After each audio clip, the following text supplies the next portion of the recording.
Welcome to part 2 of this tutorial on the workflow between Photoshop and After Effects. In part 1 we took a 3D model and styled it in Photoshop, then imported that 3D model, this coffee cup you see, into After Effects. Now we're going to add some detail, some steam for the coffee, and a liquid simulation of the coffee being poured into the cup, and a few other details to come up with our final product. So let's get started.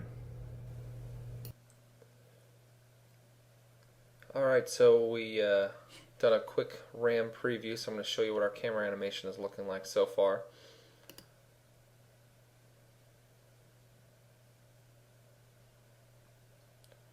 So it's looking pretty good. So let's move on and start putting our text in with the scene. And so first off, we're going to have it start here, and as we come in, we'll drop in some text right here. And we'll just put in got coffee, and let's put this on 2 separate lines, and mess with the line spacing a little bit. Let's pull it down just a bit.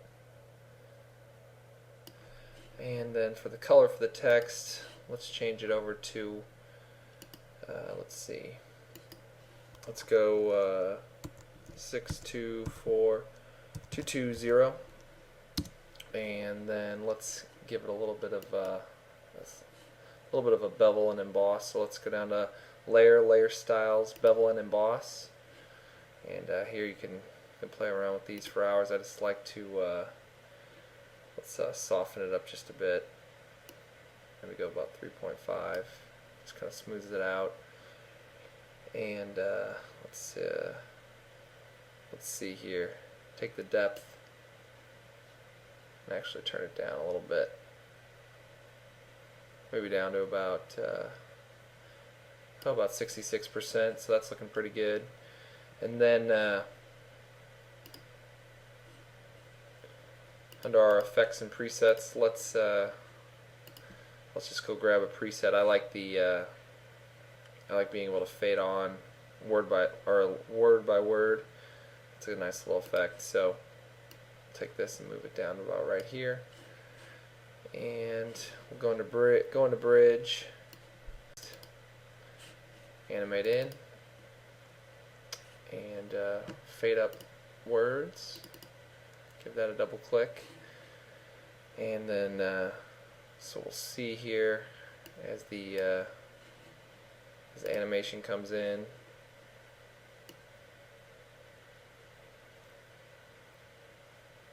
It'll say got coffee. We've actually got to take that. If you press U, you can open up the animation, and we'll zoom in here a little bit more. Let's speed this up by quite a bit.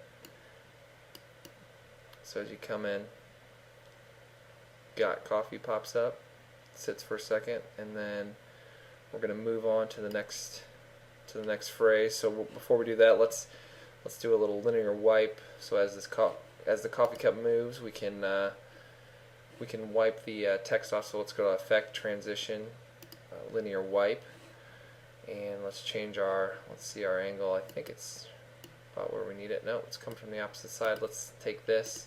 Let's take the angle and rotate it around to 270, and feather it just a bit. And then let's set a keyframe for our transition. We want to start it right about here. Let's move this up so we can get a better view. And so as the camera starts moving, we're going to be at 21%, and then as it starts to come across the coffee cup, we got to keep the transition going. It's about right here, and as it gets a little bit close, it pulls all the way back there. We'll complete our transition. So let's see what that looks like. So it's almost like the coffee cup's kind of doing a little bit of racing. It seems like we're a bit behind, so press U to pull open that, and we'll pull back this pull back that middle keyframe. So it kind of erases the text. So now what I'm going to do is, since we've already got all that set up, save us a little bit of work, just hit Control D to duplicate that layer, and then let's slide it out a little bit to about here, and let's move this over, and we'll say we do for the second part of this phrase. So let's see, as it pulls in right there, we want to have it come on right when it gets to this keyframe here, and then we'll have it animate on and say we do. Now the problem is we've just got to adjust this. Got to adjust our linear wipe, and actually we're not going to do anything with that just yet. Let's pull it out of the way, and make sure we have it just set to 0, so we can see what we're doing. And we'll delete the rest. So it comes in and it says, right when it stops, right about here, we can have it starting. Have it say we do. Now we're going to have some coffee pouring into the cup right here. So what we're going to want to do is maybe just give this a little bit more time to have the coffee come in and pour. And then starting right here, as the coffee cup starts to move, right about here we're going to want to set our keyframe to 0%, and this time we're going to be wiping the coffee cup from the left to the right instead of the right to the left. So let's take our angle and we'll switch it back over to 90, and we've got our composition, or we've got our keyframe set to 0%. Now as it starts to move right here, let's take the linear wipe and start moving it. Let's see.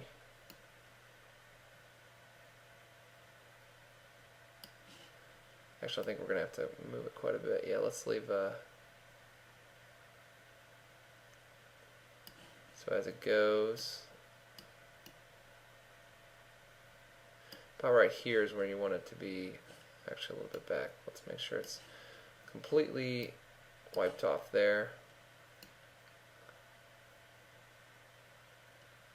Now one thing, it doesn't look like it starts until about 50%, so we're going to keep going till right here, right at the start. So it goes 47, and then it disappears as the coffee cup comes up. And we go to our final spot where the main message is, and so that stops right about here. Now I'm going to go ahead and just copy the text from the previous comp, so you don't have to watch me type a bunch of text in. Let's copy this and drop it in and put it right here. It's got like a nice little fade to it as it comes in.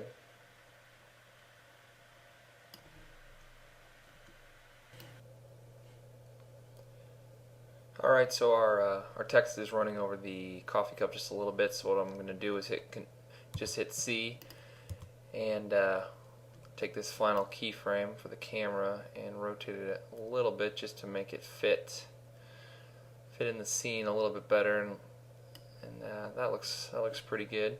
So now we've got the camera movement set up. So let's do a quick RAM preview.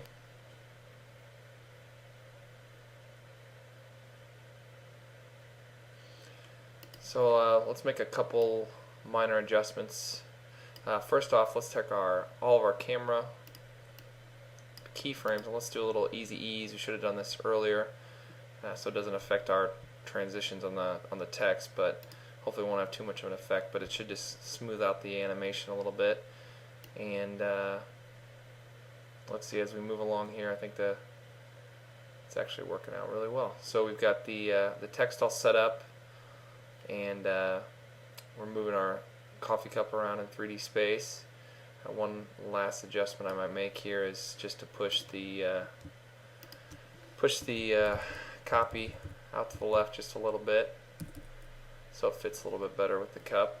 And now let's do some So finishing touches, what we're going to do is create a pouring effect, like someone just dropped in a bunch of coffee right before you see it, and we're also going to create a little bit of steam coming up as the coffee's poured in, and then as you're viewing it from a top view. So let's go to Layer, New, Solid, and let's call this Pour, and then let's go take our color and change it to a very dark brown. Let's make it look like it's actual coffee being poured out of there. So 21130C works well, and we'll say OK. And then let's do our effect here. Let's go and do a CC glue stick. So it's under our CC glue gun. So it's under Effect, Generate CC glue gun. Drop that in there. Let's solo this layer, and we'll go to the very beginning here and zoom in just a bit in both spots. So let's set our brush position for our keyframe it up here. Let's make this our first spot. Go forward a little bit, have it come out, and down a little bit, and then go forward a little bit more and have it come down. So that's going to be the basic setup for our pour.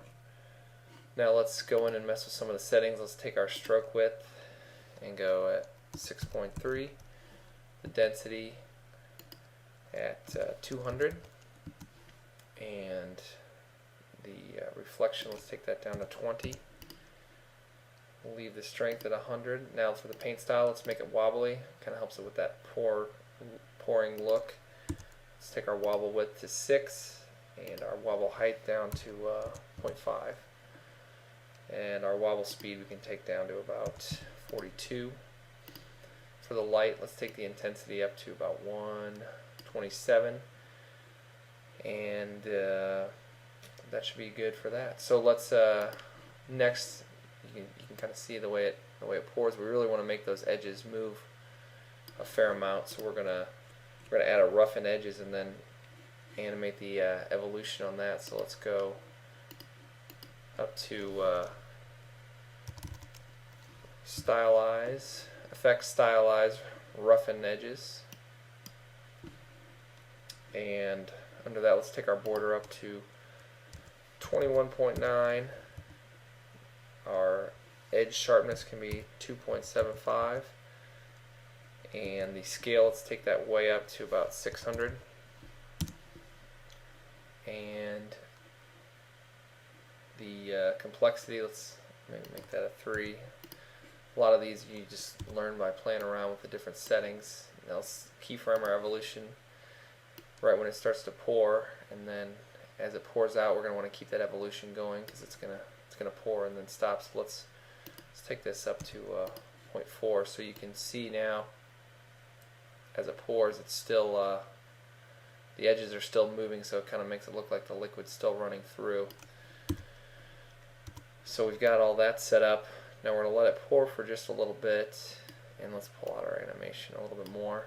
And then what we're going to do just to have it stop from coming from where the source is pouring, we're just going to do a quick linear wipe. So let's go Effect, Transition, Linear Wipe, and as you can see it's going to pull from here. So let's feather that out just a bit to about 30 pixels and set a keyframe for the transition complete right here, a little bit after 1 second, and then complete the animation down here. We want this to all happen fairly quickly.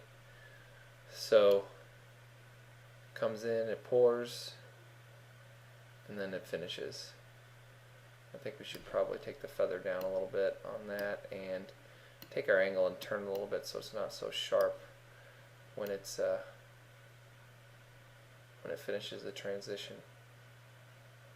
Now one other thing you can do in here is set some fractal noise on the actual on the liquid itself. So we can zoom in here a little bit and give it a little bit more realism, a little more contrast. If we go into Effect and generate, and actually if we go to effect, fractal noise, so it's effect, noise and gain, fractal noise, and what we can do on that is set it to a dynamic twist, and then as you can see, you kind of see a little bit of it almost gives it like a smoky feel there.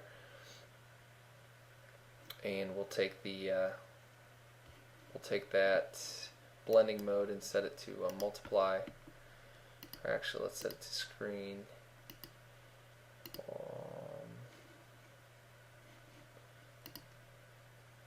We can set it to soft light and turn the opacity down a little bit,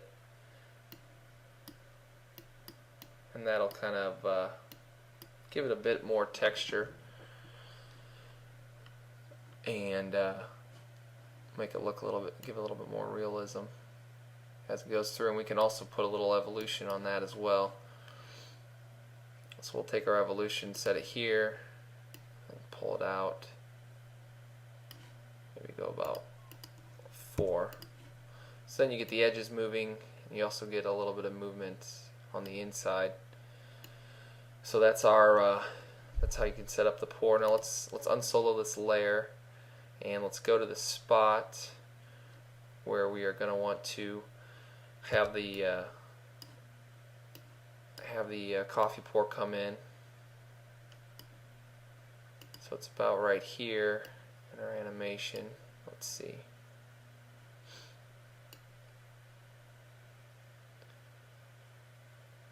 Yeah, right about here is where we want the coffee to start coming in. So let's grab our pouring effect. Now let's just move it up a little bit so it can come down. Let's take it off to the left a little bit. Now let's take it and drag it behind the coffee cup here. So now it looks as it sits there, it pours in. Now we've got to tighten up the coffee cup animation because it's happening. It's taking a little bit too long. So let's take it and press U to pull out all the keyframes. Grab them all. Hold Option as you or Alt on a PC as you to pull in all the effect, and because it's got to be finished by the time our camera takes off again. So let's pull it in here, and as you can see, it'll move a lot faster.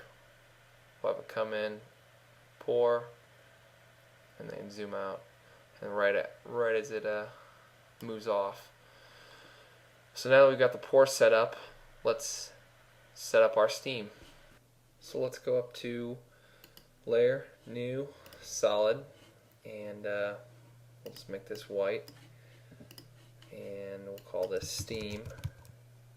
Say OK, and now let's take this layer and pre-compose it. So we'll go Layer, Pre-compose, and we can leave all attributes because it doesn't really have anything yet. And we'll double click on Steam, and then we'll go in and set up our steam. So let's go to Effect, Generate, or I'm sorry, Effect Simulation, CC Particle World, and let's turn off our floor.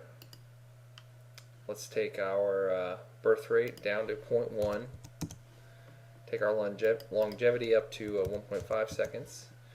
Let's twirl down the producer and set our position in Z space to 2.73.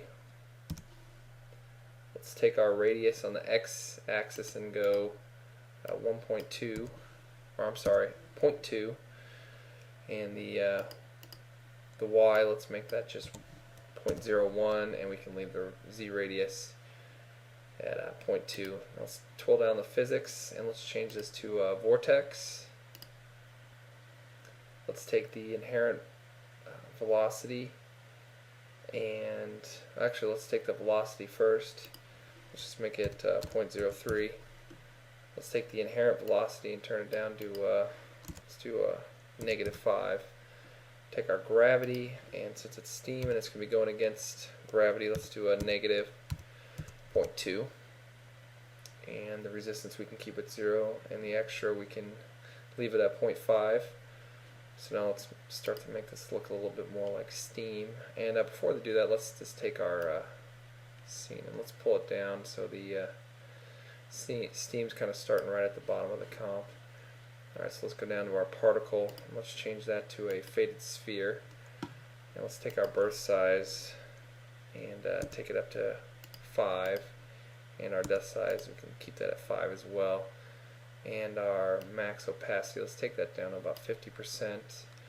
And the size variation, let's take that down to about 30%. So for our color, it's going to be steam, so it's just going to be pretty much white. Right at the birth, I'm going to make it just a little bit darker shade of white, and then pretty much go clear white toward the top.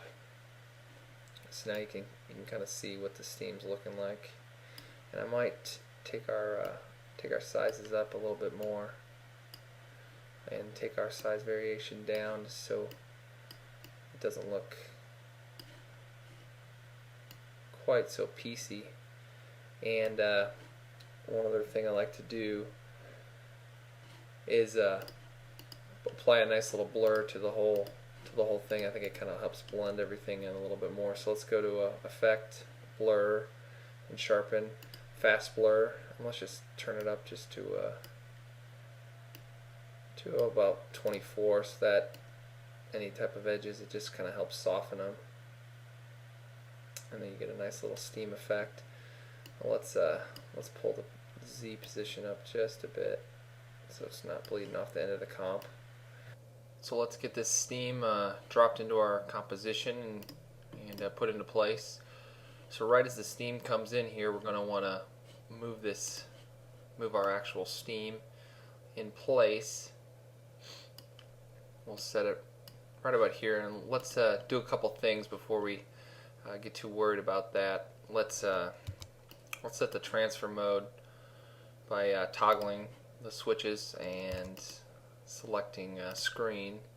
Now let's take the opacity and bring it back quite a bit, because I know with steam you can't really see it too much. We just want to give it a kind of a barely there effect, and I'm just going to keep it actually just to cheat. I'm going to keep it actually on top of the cup, so when we actually move it forward and it's sitting on top of the coffee, when we're looking down, we don't have to get too fancy. If you want, you can drop this behind the cup and then transition them as you move the camera. So let's just move this down, move it down to right above the camera layer. So as the steam comes on, or as the coffee starts to pour, let's do a quick little opacity transition. Let's set it to 43 here, and then back it up. Actually, we'll move the 43 out and set the opacity down to 0. So right as it starts to pour, the steam starts to come up. Now you've got the steam going. And let's also keyframe the position. So hit P to bring up the position. Click your stopwatch, and we'll set that right with the position of when the camera starts to move. We'll slide it forward, and let's bring our position of the steam down and over so it moves with the camera. It's a pretty quick transition, but works very well. Now you've got the steam sitting over the top. Now as the text fades in, you've got the steam coming up as well. You can also, if you'd like, take the size. It's not going to hurt to take the scale, set a keyframe, and then as it's pulling in here, just maybe take the width and pull it out a little bit, and the height actually as well. Bring it up. That'll just give it a little bit more, make it a little bit wider. So let's save that. And we're almost done here. All we got to do is just add one more final touch. I like to put a little vignette around everything just to kind of take your focus and bring it in to everything around the comp. So let's go to Layer, New, Solid, and let's make sure this is black, and we'll call it, I just say VIG for Vignette, and we'll click up here on your ellipse tool, and if you double click it, it's going to create a mask for you. Now let's go down to the mask options. Let's set it to subtract. Let's feather out the mask quite a bit, and then let's take our opacity and take it way down so it's not quite so much.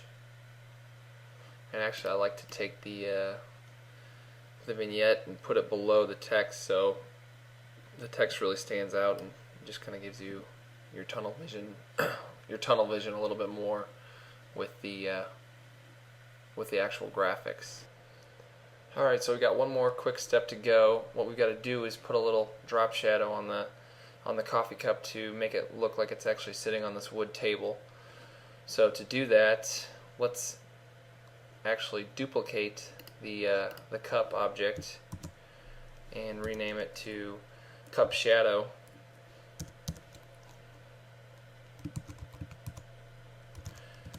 And drop it below the cup. Now let's give it an effect, perspective, drop shadow, and we will use shadow only for that. And let's zoom in so we can see what we're doing here. So you can see the shadow around the cup. Let's take the angle and drop it down to almost 180, and actually let's go right at 180. Then let's take the softness and bring it up, and take the distance out to about 10. And what I'm going to do to cover parts of this shadow to make it look like it's actually sitting on the table, I'm going to use a couple of linear wipes. So we'll take one and we'll set this to 0, and it's going to come up from the bottom. What we're going to do, pull it up a bit, feather it, so it makes it kind of sit right on the table. Now we're going to duplicate that effect, Control D, set this angle to 180, and we're going to get rid of this shadow that's coming up behind the cup. So let's set this to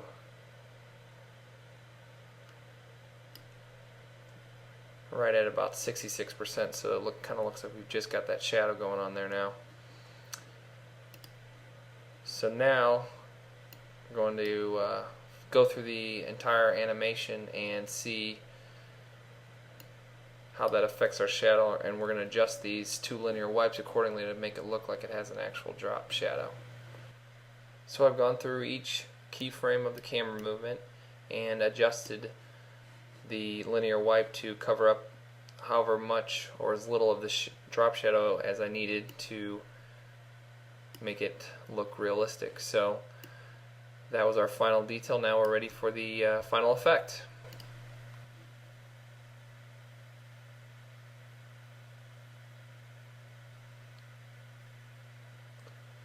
So once again, this is Brian Cody for AE Tuts, and I hope this has helped demonstrate the workflow from Photoshop 3D to After Effects. Thanks.